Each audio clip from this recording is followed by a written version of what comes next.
Automatinė pjaunamosios aukščio kontrolė leidžia nustatyti skirtingus pjovimo aukščius ir naudoti juos su viena funkcija. Tai yra bendra visų pjaunamųjų tipų funkcija. Automatinės pjaunamosios aukščio kontrolės funkciją galite rasti kombaino pagrindinėme meniu.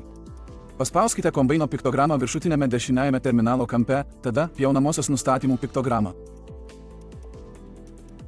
Ten pamatysite konfigūracijos langelį, vertikalę ir horizontalę skalę. Kaip sukonfigūruoti naują pjaunamąją, pamatysime atskirame mokomajame vaizdo įraše. Vertikali skalė rodo pjaunamosios aukštį, o horizontali – pjaunamosios slėgio į dirvą lygį. Vertikalioje skalėje matysite 3 skirtingų spalvų juostas – raudoną, geltoną ir žalią.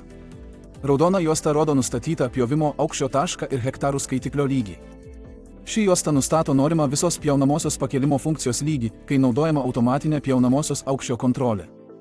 Kaip veikia automatinė funkcija, išsamiai sužinosite mokomajame vaizdo įraše apie automatinės pjaunamosios aukščio kontrolės nustatymus. Taip pat žemiau raudonos juostos hektarų skaitiklis yra aktyvuojamas, o virš jos automatiškai išjungiamas. Visada stebėkite aukščio lygį, kad hektarų skaičiavimas būtų efektyvus. Geltona juosta žymi pirmąjį pjovimo aukščio nustatymo tašką, kurį galite pritaikyti pagal savo poreikius. Žalia juosta žymi antrąjį pjovimo aukščio nustatymo tašką. Tai antrasis automatinės pjaunamosios aukščio kontrolės pjovimo aukštis. Automatinės pjaunamosios aukščio kontrolės nustatymų mokomajame vaizdo įraše rasite, kaip nustatyti automatinę pjaunamosios aukščio kontrolę. Galiausiai, jei įrengta atskirai, pamatysite hidraulinio pjaunamosios atakos kampo reguliavimo piktogramą.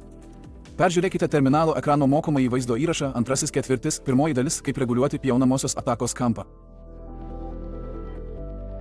Taip pat nepamirškite, kad skirtingus aukščio parametrus galite greitai nustatyti InfoPlus meniu.